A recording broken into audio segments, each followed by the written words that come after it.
dalam taat. Belajar. Sebelum beramal, kita belajar. Kalau dunia kita pelajari, kenapa agama kita tidak mau pelajari? Sudah ini dari dulu.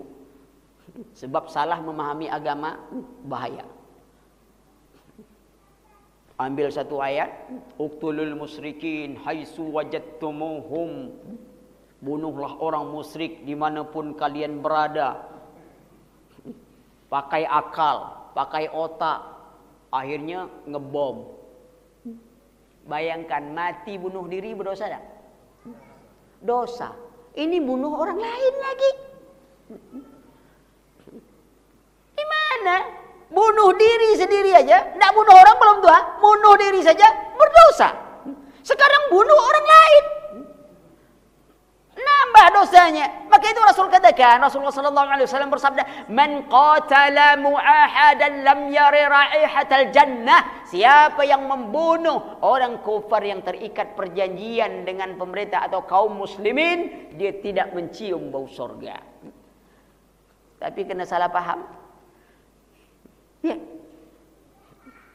Belajar bid'ah, belajar syirik, belajar kufur.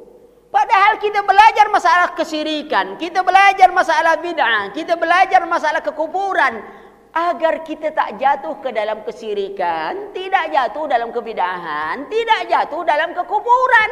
Tapi karena tidak mau belajar, baru belajar bid'ah, semua orang jadi ahlul bid'ah.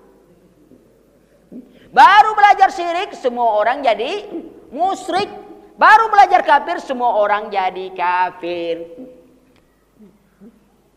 Bukankah Huzaifah ibn Yaman pernah berkata, "Kana an-nas yas'alu Rasulullah sallallahu alaihi wasallam 'anil khair, wa kuntu sa'altuhu 'anil syarr mukhafan ay yaqa fi." Orang, sahabat bertanya kepada Rasulullah tentang kebaikan.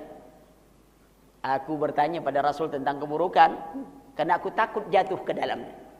Orang boleh jadi belajar tentang tauhid, tapi dia tidak tahu tentang masalah syirik.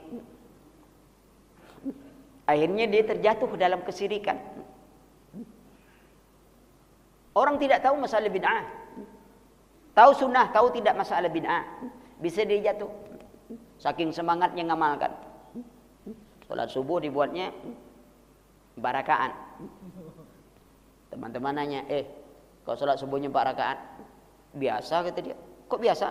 Hari ini kan libur. Oh, kalau libur gitu? Iya, kalau libur panjang kadang 10, kata dia. Karena amalan tuh harus sesuai standar. Jangankan amalan, Pak, helm sajalah. Kan ada standar SNI itu. Tapi karena kita ini orang pintar, kita buat helm 5 kali atau 10 kali lebih besar daripada helm biasa. Tebalnya pun lebih besar dari biasa. Beratnya juga. Kira-kira pakai waktu razia, kita pakai helm buatan kita tadi, ditangkap atau tidak? Ditangkap. Apa mau dalil kita? Ini helm lebih besar dari itu. Kenapa? Beratnya lebih, Pak, besarnya lebih. Saya kalau ditabrak, helm ini kena tabrak mobil, insya Allah tidak akan apa-apa, Pak. Tapi saya mati karena beratnya helm, Pak, katanya. Standarnya. Belajar. Tapi ingat, Imam Fudal katakan nuntut ilmu itu 3 tingkatan. Tingkatan pertama sombong. Orang kalau baru belajar tahsin Quran, itu tak ada lagi orang yang paling hebat bacaan Quran kecuali dia. Kalau dengar orang baca Quran, kurang mantap bacaan. Kenapa? Huruf sinnya kurang lengket. Kenapa? Imam tadi bacanya kok kurang?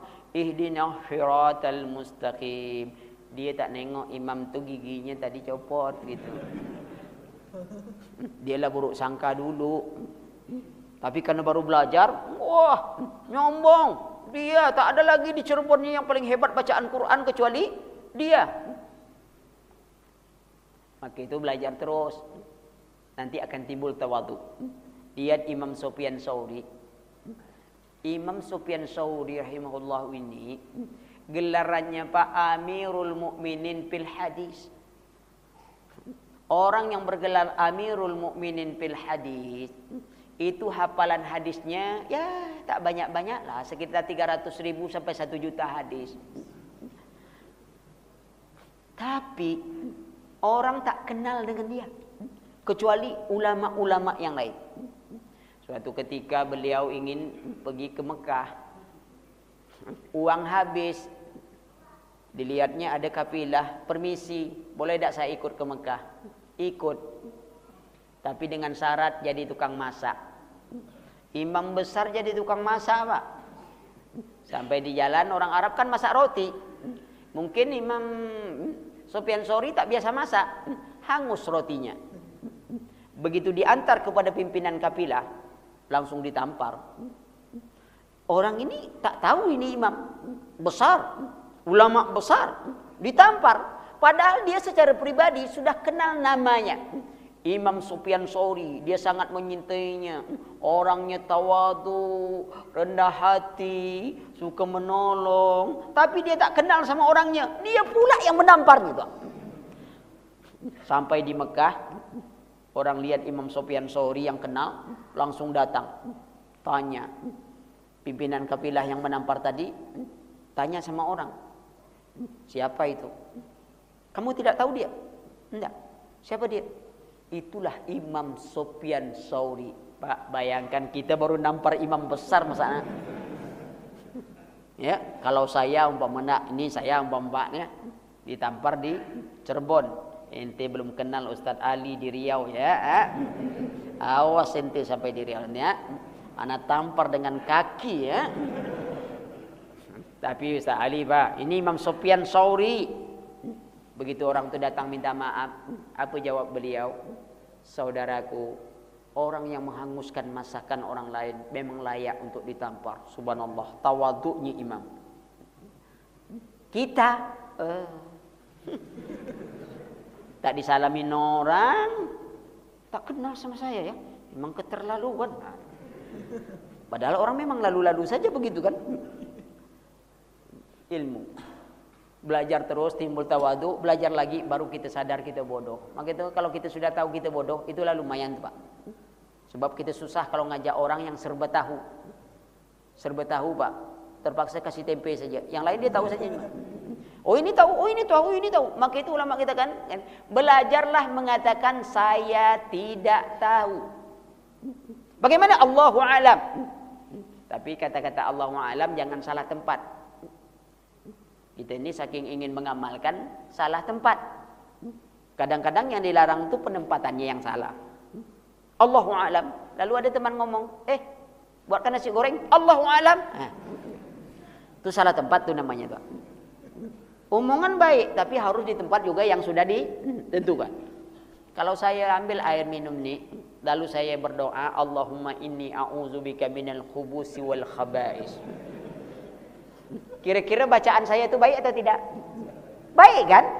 Tapi tempatnya cocok atau tidak? Tidak. Nah itu masalahnya.